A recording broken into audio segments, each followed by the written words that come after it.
नमस्कार दोस्तों, स्वागत है आपका फिर से एक नए वीडियो में। तो दोस्तों, जो बीएसएनएल का 2017 से लेके 2026 तक का एरियर मिलने वाला है, उस पर 14 जनवरी 2026 के लेटेस्ट अपडेट निकल कर आई है।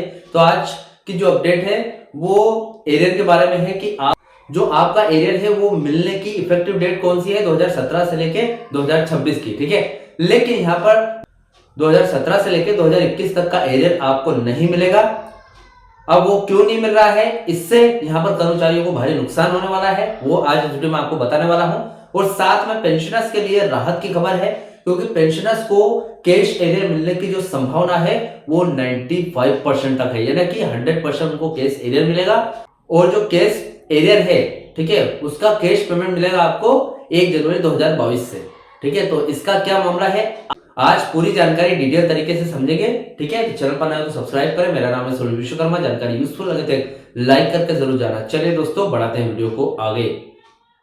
तो दोस्तों, जैसा कि आपको पता है, मैं हर एक खबर को यहाँ पर डायरेक्ट आपको बोर्ड पर लिख के पॉइंट बाय पॉइंट समझाता हूँ, ताकि आपको वेल एक्सप्लेन हो जाए। ठीक है, तो 14 जनवरी की अपडेट है, 2017 से 2021 तक का एरियर आपको नहीं मिलेगा। इससे कर्मचारियों को भारी नुकसान होने वाला है। क्यों होने वाला है वो आपको बताऊंगा, क्योंकि देखिए, आपको यहाँ पर वैसे तो 9 साल का पूरा मिलना चाहिए, लेकिन यहाँ पर 2017 से 2021 तक यानी कि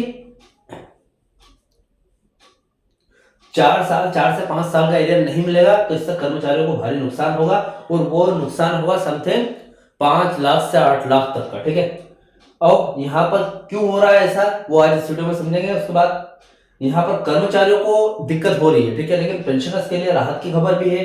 कैश एरियर मिलेगा, 95% तक मिलने की संभावना है। यानी कि ये है कि इतनी संभावना है कि वो तो 100% ही हो गया, 5% में क्या कमी, मतलब पेंशनर्स को मिलेगा। ठीक है, और इसमें कोर्ट केस का भी मामला है, वो भी बताऊंगा। केस पेमेंट 1 जनवरी 2022 से मिलेगा। तो ऐसा क्यों बोल रहे हैं, क्योंकि जबकि इफेक्टिव डेट तो 2017 है, तो वो भी समझेंगे इस वीडियो में। ठीक है, 14 जनवरी 2026 की ताजा स्थिति के अनुसार बीएसएनएल के गलियारों में इस समय नोशनल बनाम कैश, ठीक है, की जंग छिड़ी हुई है। वित्त मंत्रालय की इस नई चाल ने कर्मचारियों और पेंशनर्स के बीच खलबली मचा दी है।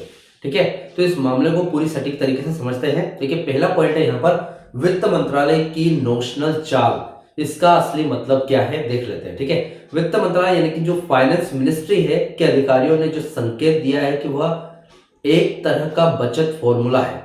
अब देखिए, जो अधिकारी है इनका तर्क क्या है, उनका कहना यह है कि 2017 से 2021 के बीच में बीएसएनएल घाटे में थी, इसलिए उस समय का कैश एरियर नहीं दिया जाना चाहिए उनके तर्क के हिसाब से।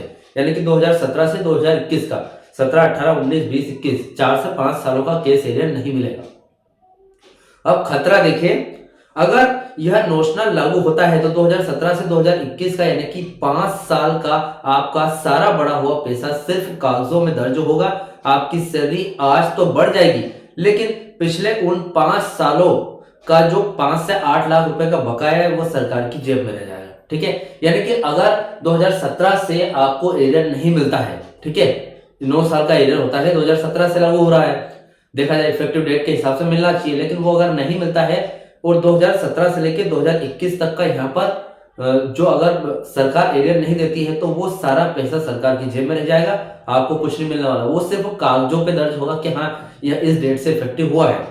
ठीक है, और समथिंग 5 साल का पैसा 5 लाख से लेकर 8 लाख रुपया बनता है अगर आपकी 30,000 सैलरी है। तो मैंने हर वीडियो में आपको बताया है कि मैं जब भी यहाँ पर कैलकुलेशन करता हूँ 30,000 की सैलरी के हिसाब से करता हूँ। अगर 2017 में आपकी 30,000 सैलरी थी तो ऐसा होगा। ठीक है, लेकिन डिपेंड करता है आपका उस टाइम पोस्ट कितनी थी, सरकार कितना फिटमेंट लागू करती है, उसके हिसाब से डिपेंड होगा कि आपकी जैसे सैलरी 20,000 थी तो आपका थोड़ा कम पैसा बन सकता है, मतलब एटलीस्ट 5 लाख तो बनेगा एरियर आपका इन 5 सालों का। ठीक है, और अगर जिसकी सैलरी ज्यादा थी तो 8 से 10 लाख रुपए बन सकते हैं। तो सोचो 8 से 10 लाख रुपए आपके यहाँ पर 5 सालों के जा रहे हैं, तो ये एक बहुत ही बुरी बात है। सरकार एक हिसाब से कर्मचारियों के लिए अच्छा नहीं कर रही है। अब देखिए, कैश पेमेंट 1 जनवरी 2022 से सरकार का प्रस्ताव है कि नगद पैसा केवल 2022 से देना शुरू करेंगे, क्योंकि तब से कंपनी की हालत सुधरी थी। देखिए, तो सरकार यहाँ पर बोल रही है कि कंपनी 2017 से लेकर 2021 तक घाटे में थी, इसलिए कैश एरियर हम नहीं दे सकते, या मतलब इसका एरियर मिलेगा ही नहीं आपको। उसके बाद 2022 से कंपनी थोड़ा सा सुधार होना स्टार्ट हुआ, कंपनी ने थोड़ी सी अपनी पटरी पकड़ी है। ठीक है, इसलिए ट्रेन पटरी पे आई है सही साइड, अब लाइन थोड़ा सा प्रॉफिट होने लगा है, तो 2022 से हुआ है वो, तो 2022 के हिसाब से ही आपको वहीं से कैश एरियर मिलेगा, ठीक है। सेकंड पॉइंट है यूनियन का आर पार का रुख।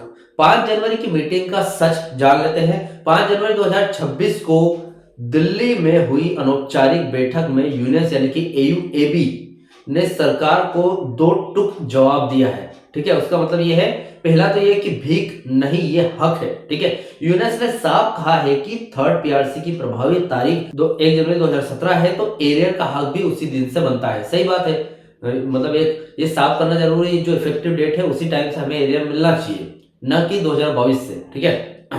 हड़ताल की चेतावनी भी दे दी है भैया यूनियन ने धमकी दी है कि अगर सरकार ने नोशनल क्लॉज नहीं हटाया तो वे फरवरी 2026 में देशव्यापी हड़ताल पर जा सकते हैं, ठीक है।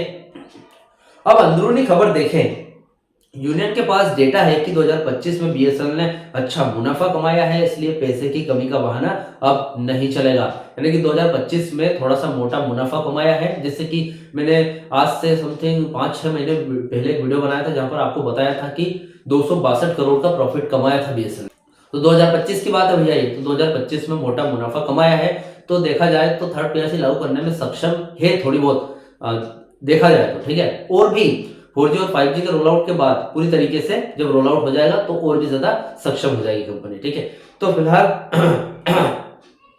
ये तो रही यूनियन की बात। अब देखते हैं पेंशनर्स का पलड़ा भारी है, अब उन्हें डर क्यों लग रहा है सामने वाले को, ठीक है। देखिए, कर्मचारियों को तो अपने हिसाब से कर सकते हैं फैसला, ये जो अधिकारी है कर्मचारियों के पक्ष में, तो कि चलो इनको नोशनल फिक्सेशन कर दे, लेकिन पेंशनर्स के पक्ष में नहीं कर सकते, क्योंकि पेंशन सरकार से यानी कि डोट से लेते हैं, न कि BSNL से, तो मैनेजमेंट इनमें कोई वो नहीं कर सकता, ठीक है। तो देखिए, जैसा कि आपने सही सुना, पेंशनर्स के मामले में बहुत ही फूंक फूंक कर कदम रख रही है सरकार। इसके पीछे 3 बड़े कारण है, देख लेते हैं। कोर्ट का चाबुक, लीगल प्रेसिडेंट्स देख लेते हैं। सुप्रीम कोर्ट पहले ही कई बार कह चुका है कि पेंशन कोई बोनस नहीं है कि सरकार चाहे जब इसे रोक ले। पेंशन के लिए नोशनल का मतलब यह है कि सीधा सीधा कोर्ट का उल्लंघन करना, यानी कि आवाम ना करना, ठीक है। यानी कि अगर नोशनल फिक्सेशन पेंशन में किया पेंशनर्स के लिए, तो यहां पर कोर्ट के नियम के विरुद्ध जाएंगे आप, ठीक है। अब वोट बैंक और सहानुभूति भी मिल रही है पेंशनर्स को।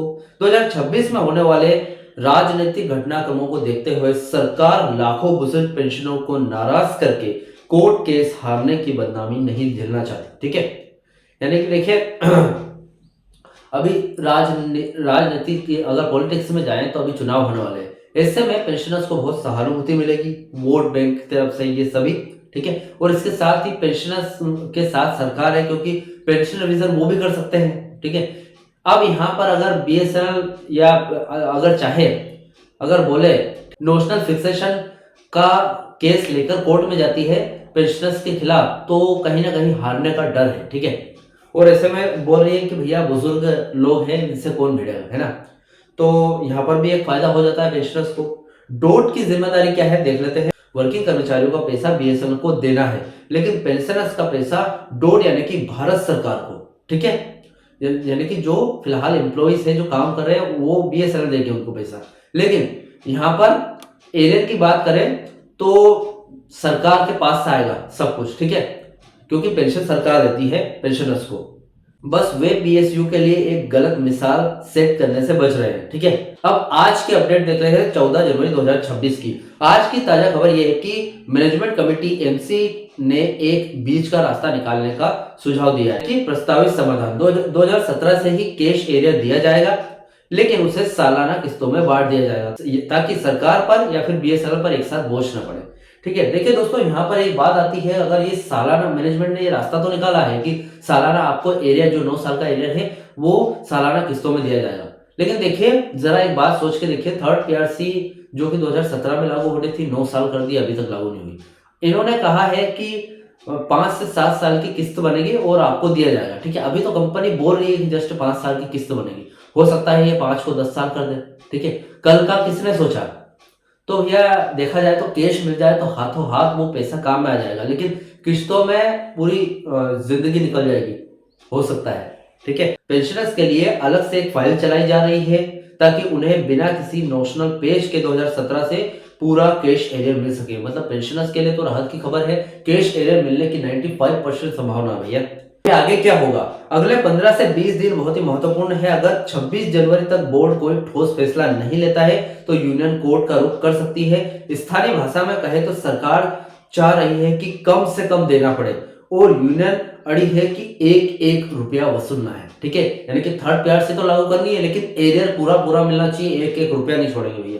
ठीक है, पेंशनर्स के लिए राहत की बात यह है कि उन्हें वर्किंग कर्मचारियों के मुकाबले कैश एरियर मिलने की संभावना 95% है। ठीक है, तो देखिए यहाँ पर ये अपडेट थी वर्किंग कर्मचारियों और पेंशनर्स के बारे में, कैश एरियर मिलेगा या नहीं। आपको इस वीडियो से रिलेटेड कोई भी डाउट क्वेश्चन वगैरह हो तो मुझे कमेंट बॉक्स में कमेंट कर सकते हैं। वीडियो अच्छा लगा हो तो वीडियो को लाइक कमेंट शेयर जरूर करें। मिलते हैं दोस्तों नेक्स्ट वीडियो में। सी यू सून।